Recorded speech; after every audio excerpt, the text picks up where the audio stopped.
Okay, friends, once again, welcome back and very good afternoon to everybody.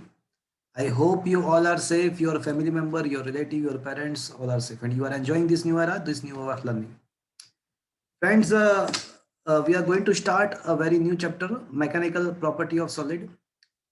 So far, our approach is totally based on the motion, but this is the chapter in which we are not going to deal with the motion. It is totally different. It is a property of a solid. देखो आपको पता है कि कोई suppose कि आपके पास string है तो स्ट्रिंग के एंड पे आप थोड़ा लोड अटैच करते हो तो लोड जब बढ़ाते जाते हो तो क्या होगा एक टाइम तो ऐसा आएगा डेफिनेटली एक टाइम ऐसा आएगा कि जहाँ पे थ्रेड टूट जाएगी।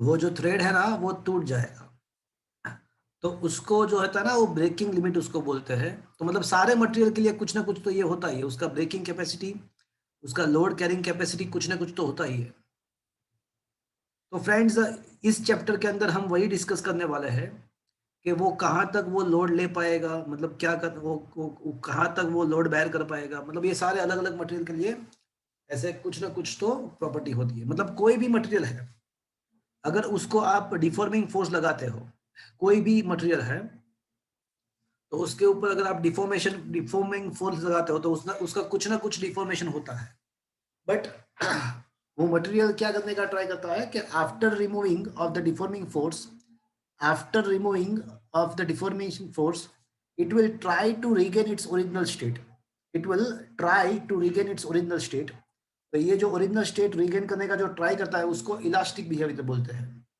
बट एक चीज कंफर्म्ड ये भी है कि कोई भी मटेरियल ऐसा नहीं है कि जो एक बार उसको डिफॉर्मिंग फोर्स हम अप्लाई करेंगे और डिफॉर्मिंग फोर्स वहां पे रिलीज कर देंगे तो मटेरियल 100% वो खुद का अपना नेचुरल जो स्टेट था इनिशियल स्टेट था वो 100% अचीव नहीं कर पाएगा ऐसा कोई मटेरियल नहीं है कुछ ना कुछ तो डिफॉर्मेशन रह ही जाएगा तो वो डिफॉर्मेशन किस टाइप के होते हैं वो कौन से अमाउंट में अपना जो स्टेट है वो रिगेन करेगा वो ये सारा चीज हम इस चैप्टर में डिस्कस करने वाले हैं तो that is called the mechanical characteristic properties of the solid material यहाँ पे हम मैकेनिकल प्रॉपर्टी ऑफ सॉलिड करेंगे और उसके बाद जो चैप्टर है उसका नाम है प्रॉपर्टी ऑफ फ्लूइड और फ्लूइड मैकेनिक्स किसी को पता है फ्लूइड का मतलब क्या होता है The matter which can float. Metal नहीं material the material that can flow Matter. Matter very good the matter which can flow बराबर है आपकी बात एकदम बराबर है तो कौन कौन से मटेरियल फ्लो हो सकते हैं वुड कोई भी एंड गैसियस सब्सटेंस जो होते हैं liquid and gaseous Liquids and gases. हाँ तो वो फ्लो हो सकते हैं तो कभी कभी मैं जब फ्लूइड मैकेनिक्स ऐसे बोलता हूँ तो कुछ बच्चों के माइंड में ऐसा आता है कि वो लिक्विड ही समझते हैं बट फ्लूइड मैकेनिक्स के अंदर लिक्विड भी आ जाता है एंड गैसियस सब्सटेंस भी आ जाता है उसमें तो फ्लूइड मैकेनिक्स इज अ सब classified into two part hydrodynamics and aerodynamics hydrodynamics hydro मतलब वो हो गया लिक्विड पार्ट एंड एरोडायनेमिक्स मतलब हो गया गैसियस पार्ट तो वो जो चैप्टर है उसके बाद का चैप्टर मतलब कुल मिला के 9th एंड 10th चैप्टर जो है उसमें तीनों स्टेट आ गए मैटर के ये सॉलिड मैकेनिक्स है और उसके बाद जो है वो फ्लूइड मैकेनिक्स है तो ये property of a solid gaseous substance and liquid substance वो तीनों यहाँ पे आ गया chapter number 9 and chapter number 10 में तो अभी हम जो स्टार्ट कर रहे हैं वो चैप्टर नंबर 9 है चैप्टर में इंट्रोडक्शन हम एक बार देख लेते हैं question number 1 that is based on introduction what is rigid body explain the difference between the rigid and solid body so that we already discussed in the chapter number 7 किसी को याद है चलो ये हमने ऑलरेडी पढ़ा हुआ है कोई बताएगा मुझे कि रिजिड बॉडी किसको बोलते हैं सॉलिड बॉडी किसको बोलते हैं Sir, a body which can retain its original size shape no no is no no called no rigid no body. no no no no no sir, which cannot take its size and origin. the rigid body वो deform नहीं हो सकता which cannot be deformed जिसको हम deform नहीं कर सकते हैं जिसके अंदर जो इंटर एटॉमिक डिस्टेंस है इंटरमोलिकुलर डिस्टेंस है वो कांस्टेंट रहता है उसमें कुछ वेरिएशन नहीं हो सकता है तो that is called the rigid body is just a idealistic concept in the practical life rigid body are not possible. ऐसा कोई बॉडी ही नहीं है कि जिसको हम डिफॉर्म ना कर पाए।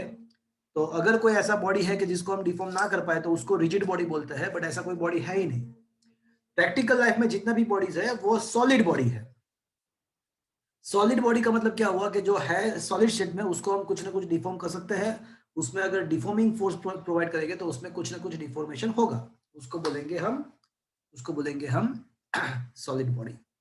तो solid body can be break, can be deformed, while rigid body cannot be deformed. Solid body is a practical concept, while rigid body is a imaginary idealistic concept. तो ये आपको पता है।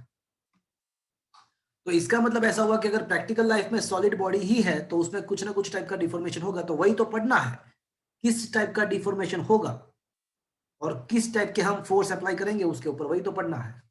तो question number 1 is just on introduction. Second question में कुछ definition और है तो वो भी देख लेते हैं। What is elasticity, what is plastic body and what is plasticity. Elasticity किसको बोलते हैं? तो फ्रेंड्स मैंने आपको बताया कि अगर कोई भी बॉडी को अगर आप डिफॉर्मिंग फोर्स प्रोवाइड करोगे तो वो because of that force it will deform, but when you release the deforming force the body will try to retain its original state. The body will try to retain its original shape. So the characteristic or virtue due to which the body will try to retain its original state is called its elasticity.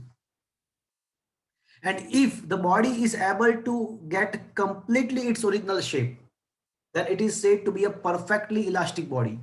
अगर deforming force हम release कर देते हैं और body अपना पूरा जो original state है वो 100% अचीव कर लेगा तो उसको हम बोलेंगे परफेक्टली इलास्टिक बॉडी। बट मैंने आपको बताया कि ऐसा परफेक्टली इलास्टिक बॉडी पॉसिबल नहीं है बिकॉज कोई भी बॉडी को हम डिफॉर्मिंग फोर्स अप्लाई करते हैं तो no doubt after removing of the deforming force it will try to retain its original state, but no body can achieve 100% of its original state.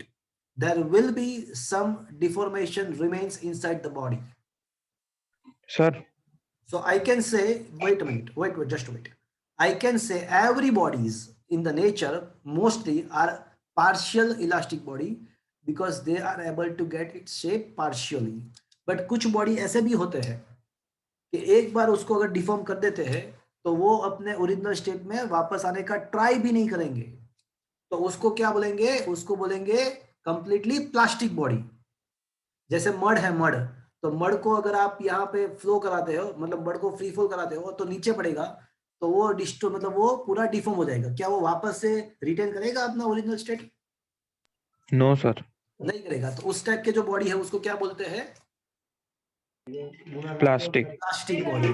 The body which is even not trying to, the body which are even not try to retain its original state after removing the deforming force is called the plastic body, and this characteristic not to try to retain its state is called the plasticity.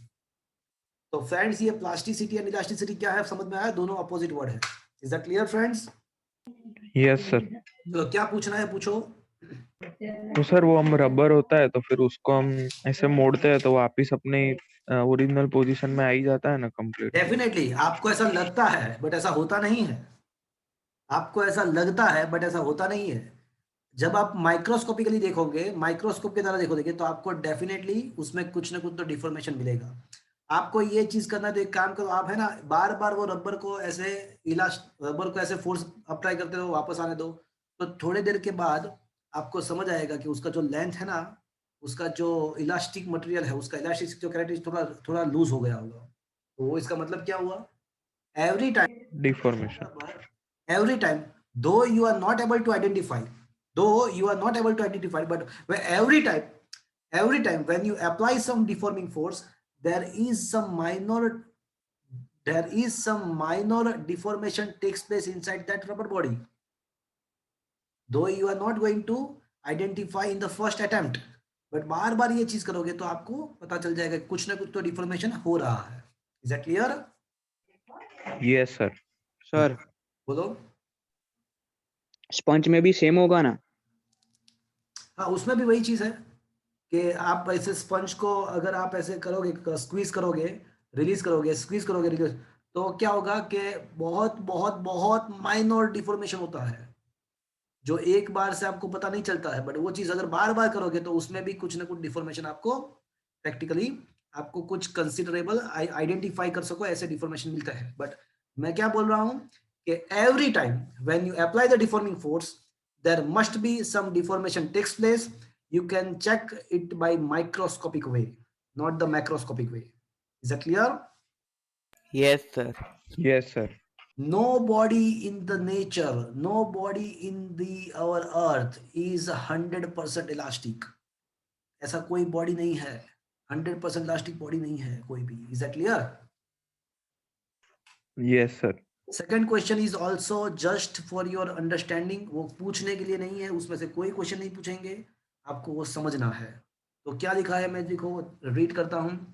What is elasticity, what is a plastic body and plasticity. In reality all the solid can deform under the effect of some external forces.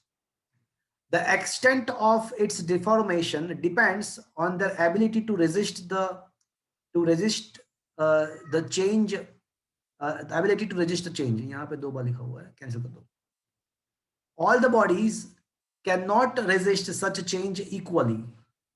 Some of the bodies which are deformed under the application of the external force are able to restore their original shape when the deforming force is removed.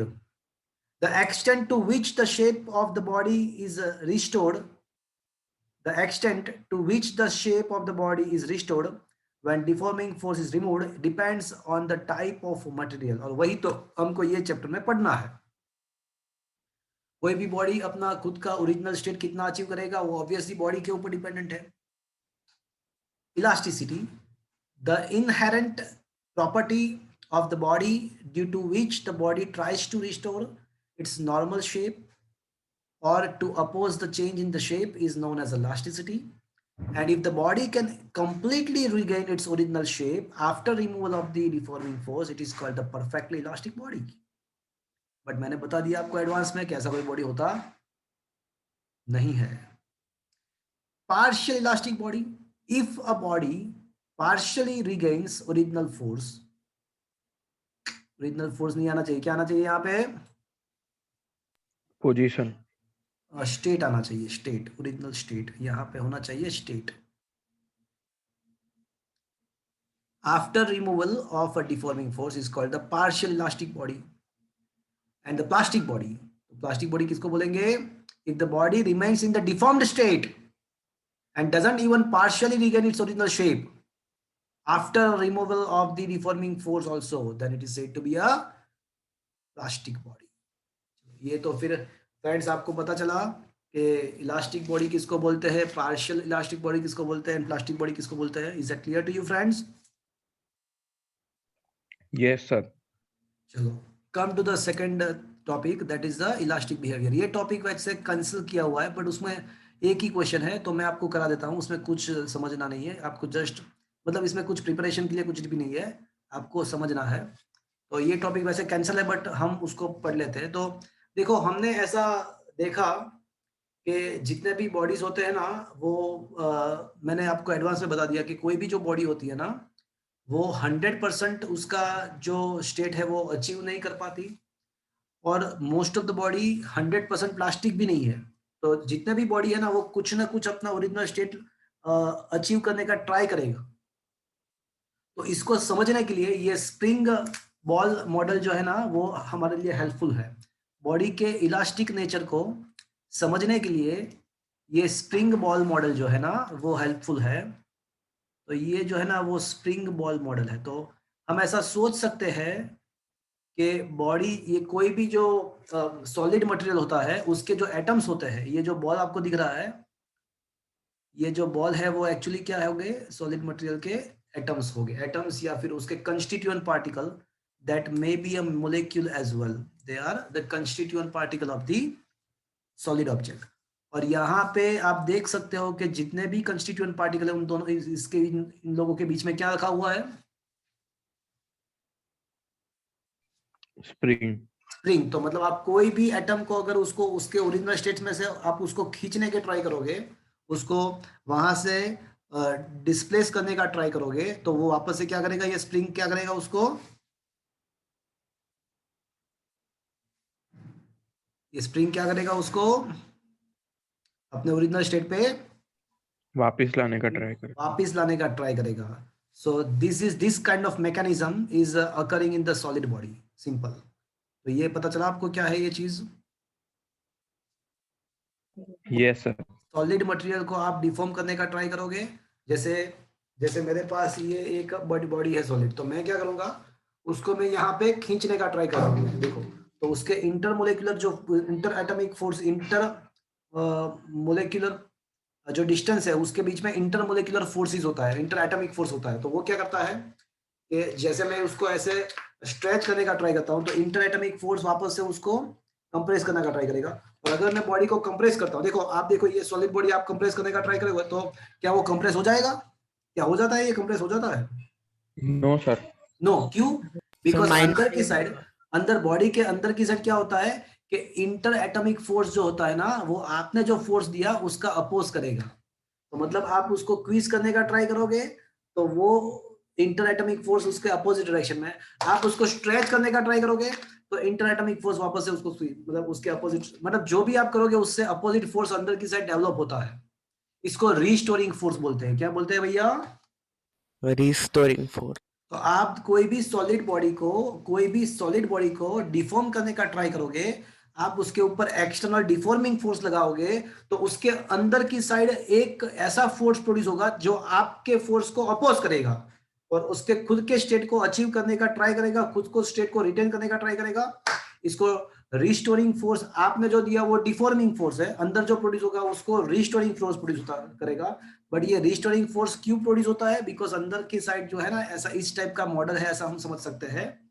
तो ये जो spring है ना, वो क्या बता रहा है हमको? ये जो बॉल है वो मोलेक्यूलर एटम बता रहा है, बट ये जो स्प्रिंग है वो क्या बता रहा है? वो आपको बता रहा है इंटर मोलेक्युलर या इंटर एटॉमिक फोर्स।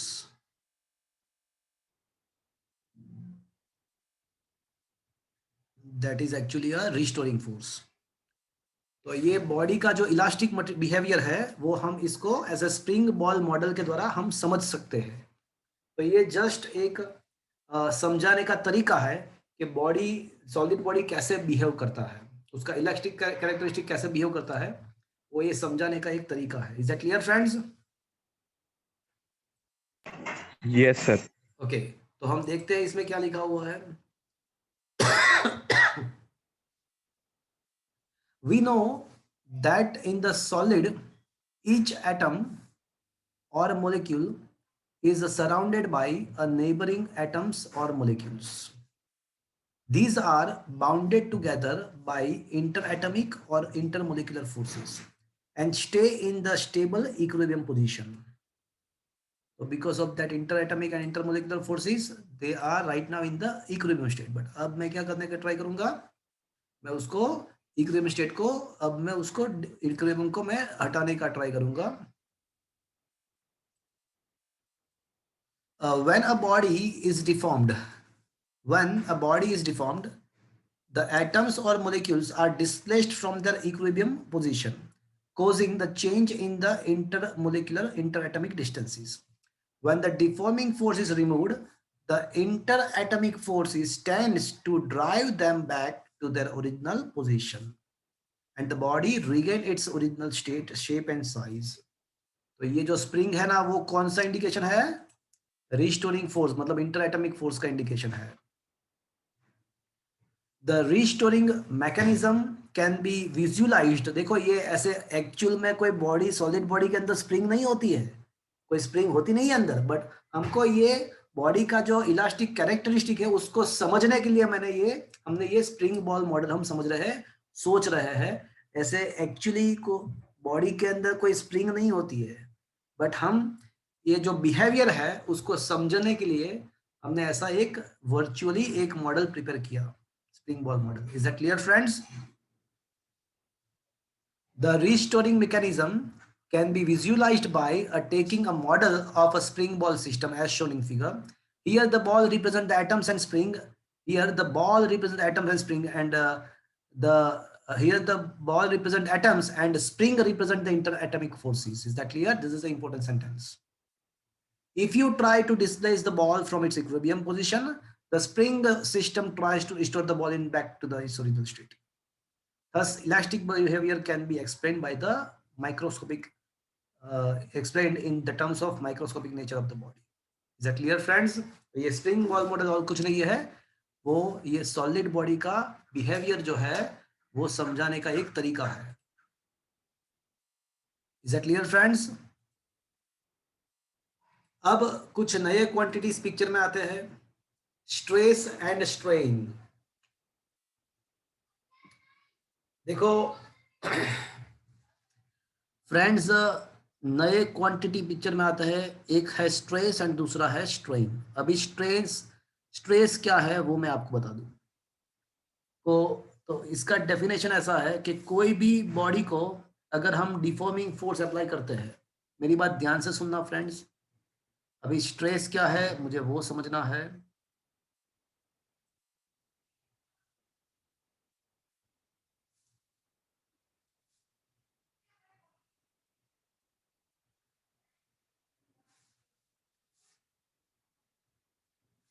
ये स्ट्रेस क्या है. मेंटल स्ट्रेस तो होता है बट की बात नहीं है, अलग है ये चीज. तो मान लो कि ये कोई बॉडी है और बॉडी को मैं ना दोनों साइड से उसको स्ट्रेच करने का ट्राई करूंगा.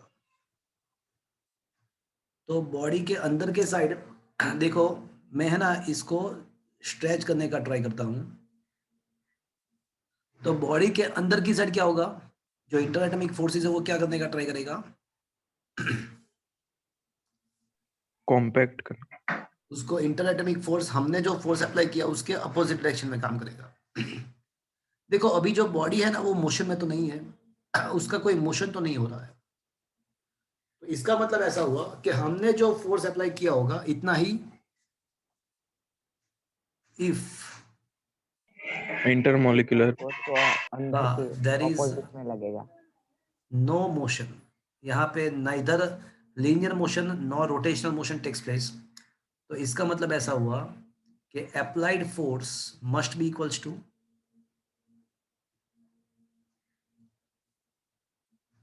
Can I say restoring force. Is that clear? Is that clear? अरे हाँ के ना तो बोल दो. Yes sir. अब स्ट्रेस क्या है, तो डेफिनेशन ये है कि अप्लाइड फोर्स, एंड कभी कभी हम इसको रिस्टोरिंग फोर्स भी बोल सकते हैं. अप्लाइड फोर्स को कभी कभी हम रिस्टोरिंग फोर्स भी बोल सकते हैं, बिकॉज अगर कोई बॉडी मोशन में नहीं आती है तो उसका नेट फोर्स जीरो होगा. तो वो कब जीरो हो सकता है, जब मैंने जितना अप्लाई किया इतना ही रिस्टोरिंग फोर्स प्रोड्यूस हुआ. तो अप्लाइड फोर्स या restoring force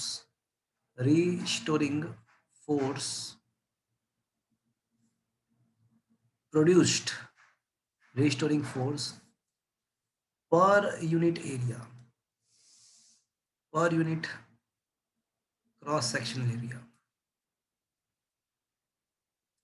More precisely, I should not write cross section, per unit area only. Per unit area is defined as a stress.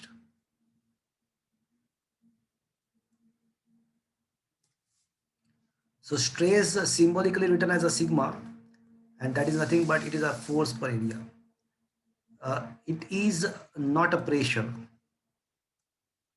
Pressure के अंदर डिफरेंस क्या है स्ट्रेस एंड प्रेशर में, उसके लिए एक अलग ही क्वेश्चन है. तो वो डिफरेंस क्या है वो मैं आपको बाद में बता दूंगा. बट अभी ये अलग क्वांटिटी है, ये प्रेशर नहीं है. हाँ नो डाउट उसका जो यूनिट होगा वो तो प्रेशर का ही होगा. क्या होगा इसका यूनिट,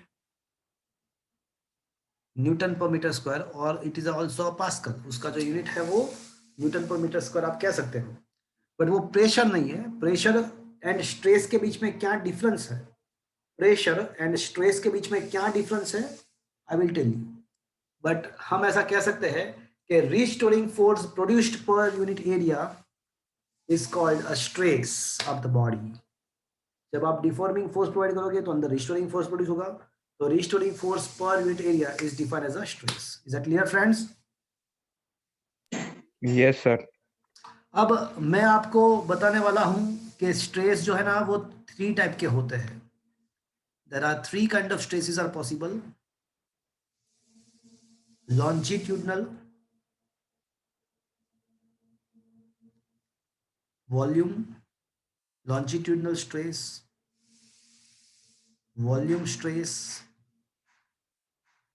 and shearing stress। अब ये तीनों में क्या डिफरेंस है, उसमें क्या डिफरेंस है वो भी हम डिस्कस करेंगे। अब मैंने स्ट्रेस का थोड़ा बेसिक नॉलेज आपको दे दिया, अब मैं ना स्ट्रेन के बारे में आपको बताने वाला हूं। स्ट्रेन के बारे में भी मैं आपको बताने वाला हूं। तो पहले हम स्ट्रेस क्या है उसके थ्योरी, इसमें से आपको क्या करना है, ये जो थ्योरी है उसमें से आपको 2 चीज करनी है। एक तो उसका डेफिनेशन प्रिपेयर करना है एंड डायमेंशनल फॉर्मूला प्रिपेयर करना है, ये 2 चीज आपको करना है। तो क्वेश्चन नंबर 4, अभी तक एक भी क्वेश्चन ऐसा नहीं आएगा जो आपको लर्न बाय हार्ट करना है। अभी एक भी क्वेश्चन अभी तक ऐसा नहीं आएगा जो आपको इसमें से लर्न बाय हार्ट करना है। मैं क्वेश्चन पूरा रीड करता हूं, आप सुनना। When the force applied on the body in such a manner that the body is still in the static equilibrium, that is no motion, it is deformed to a small or large extent। हाँ देखो ये motion नहीं हो रहा है but possible है कि कुछ ना कुछ डिफॉर्मेशन तो हो ही रहा है। Deformation depends upon the nature of the body, nature of the material पता ही है of the body, and the magnitude of the deforming force. The deformation may be noticeable visually in many material, but it is there when the body is subjected to the deforming force. When the body, but it is there when a body is subjected to a deforming force, a restoring force is developed in the body. This restoring force is equal to the magnitude, but in the opposite direction of the direction of the applied force. The restoring force per unit area is known as a stress. So stress is given by F by A. Its unit and dimensional formula is mentioned here. तो ये simply आपको यहाँ पे definition and unit ही आपको prepare करना है। अब stress क्या है? सो स्ट्रेस का मतलब, स्ट्रेस तो हमने पता चल गया, तो अब स्ट्रेन क्या है वो मैं आपको समझाने वाला हूँ। स्ट्रेन क्या है वो अभी हम समझने वाले हैं। तो ये क्वेश्चन नंबर 5 जो है ना वो मैं अभी स्किप कर रहा हूँ। क्वेश्चन नंबर 5 अभी मैं स्किप कर रहा हूँ। मैं अभी आपको पहले तो स्ट्रेन क्या है वो मैं आपको समझा देता हूँ, और फिर different kind of stress and different kind of stresses, I am going to discuss in the next lecture. तो अभी जस्ट स्ट्रेस मैंने आपको समझाया। अब स्ट्रेन क्या है? So strain is a relative deformation. Strain is nothing but it is a relative deformation. अब question is that कि ये क्या बोल क्या रहा है? तो स्ट्रेन मैंने आपको बताया कि it is nothing but it is a relative deformation. Question ऐसा होगा कि ये क्या बोल क्या रहा है? तो फ्रेंड्स सीधी सी बात है, जब कोई बॉडी के ऊपर डिफॉर्मिंग फोर्स आप अप्लाई करते हो तो बॉडी के 3 चीज में पॉसिबल है कि चेंज हो सकता है।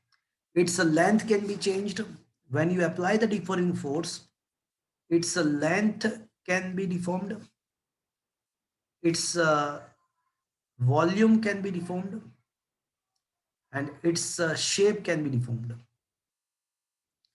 So correspondent to the deformation on the length, the relative change in the length can be given by delta L by L. Is that clear? Relative deformation, that is relative change in the length, that is a delta L by L, and this is named as a longitudinal strain.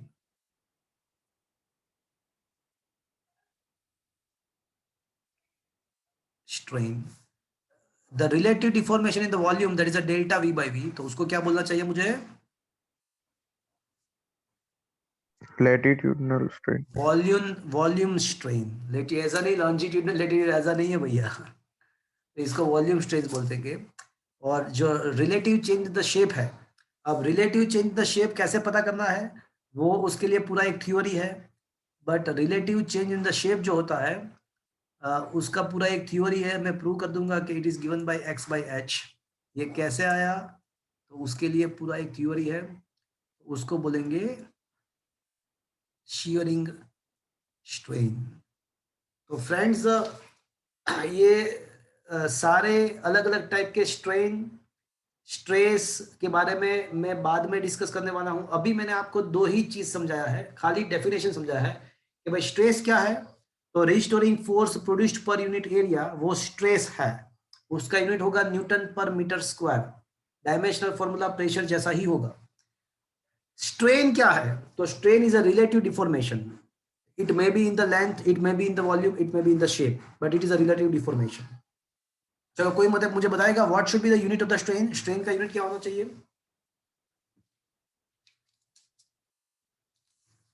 strain का unit क्या होना चाहिए? Unitless। it is a unitless, exactly, strain is a unitless।